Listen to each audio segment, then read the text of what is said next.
जय श्री कृष्ण। राधे राधे भक्तों, ज्येष्ठ मास के छठे दिन का छठा अध्याय आरंभ कर रहे हैं। इस महीने में माँ पार्वती का पूजन और दान पुण्य का बड़ा ही महत्व है। आओ हम आपको रंभा व्रत वर्णन की महत्व सुनाते हैं, जो छठे अध्याय में बहुत ही महत्वपूर्ण है।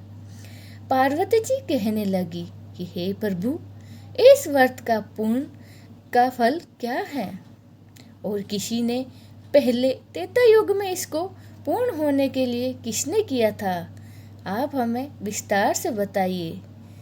जब धूर्जट नामक का एक ब्राह्मण था, वह ब्राह्मणों के कुल में पूजित और धनी और अनेक बंधुओं से युक्त था, परंतु संतानहीन होने से दुखी होकर महान नियमों में स्थित होकर अनेक व्रत तथा दानों को करता था। इस प्रकार व्रत आदि करते हुए बहुत समय के पश्चात उसको एक मनोहर कन्या उत्पन्न हुई। कन्या विवाह के योग्य को देखकर वह ब्राह्मण अपनी स्त्री के साथ विचार करने लगा कि इतनी सुंदर कन्या को किसी को दे के इसका समान कोई वर दिखाई नहीं देता है। ऐसा विचार कर वर देखने के लिए वह एक गांव से दूसरे गांव तक बहुत से नगरों में जाने के पश्चात राजाओं के मंडप में गए। अनेक क्षेत्रों में जाकर जब उस ब्राह्मण श्रेष्ठ कन्या के योग्य कोई वर नहीं मिला, तब शुद्ध आत्मा ऋषियों के तपोवन में प्रवेश किया। फिर वह कौशिक ऋषि के आश्रम में एक श्रेष्ठ ब्राह्मण को देखा। उसका नाम शिव शर्मा था और उसके माता पिता नहीं थे। उसका दूसरा प्रसिद्ध नाम रूपा राशि था।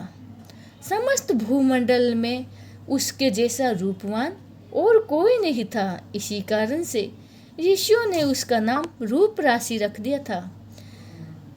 धूर्जटी ने उन ऋषियों के पास जाकर अपना आशय प्रकट किया। ऋषियों द्वारा विवाह का प्रस्ताव रखा। अनुमोदक करके वह शिव शर्मा को साथ लेकर हर्ष से प्रफुल्लित होकर नगर को आया और समस्त बंधुजनों को एकत्रित करके कन्या का विवाह करवा दिया। शिव शर्मा के साथ कर दिया।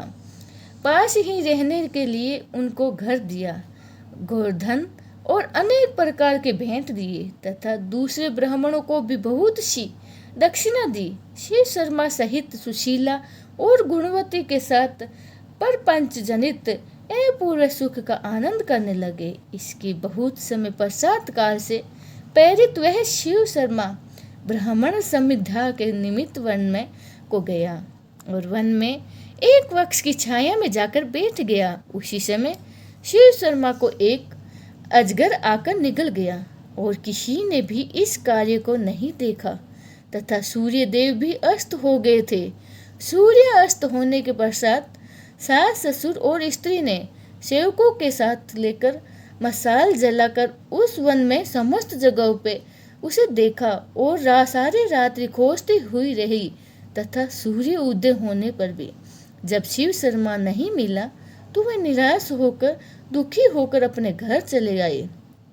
पतिव्रता गुणवती अपने पिता के घर में शोकाकुल होकर रहने लगे और नित्य देवता के पूजन में रहती रहती किसी दिन देव योग्य से वहां पर नारद जी आ गए। गुणवती ने विधिवत नारद जी का पूजन किया और बारंबार उनको प्रणाम करके कहने लगी। इससे परमानंद नारद जी ने गुणवती को व्रत का उपदेश दिया। नारद जी ने कहने लगे, हे बद्री, तुम ज्येष्ठ मास में पवित्र रंभा व्रत करो और विधान भक्ति स्वरूप देव का पूजन करो तथा हे अंधे अनयन मन से जीवन पर्यंत इस व्रत को करो। हे ब्राह्मण, नारद जी बोले कि तुम इस व्रत के प्रभाव से विष्णु भगवान को पति रूप में पाकर स्थायी पद को प्राप्त हो जाओगी। इस प्रकार नारद जी के उपदेश से वनवासी गुणवती ने कदली वन लगाया और नारद जी ने कथा अनुसार समस्त कर्म को किया। इस प्रकार बहुत सा समय बीत जाने पर वह वृद्धावस्था को प्राप्त हो गई तथा उसी वन में उसकी मृत्यु होने पर विमान में बैठकर स्वर्ग को गई। जन्म जन्मतर से उस व्रत के पुण्य राशि से भगवान विष्णु की बलवा तुलसी हुई। विष्णु भगवान को तुलसी से अधिक और कोई वस्तु प्रिय नहीं है।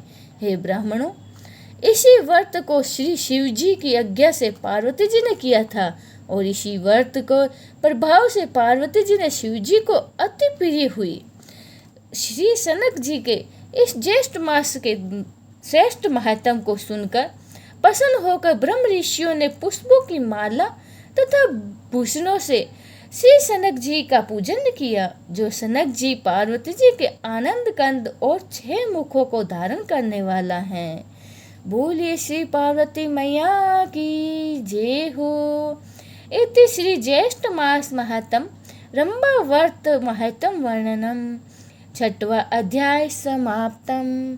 जय श्री कृष्ण। राधे राधे।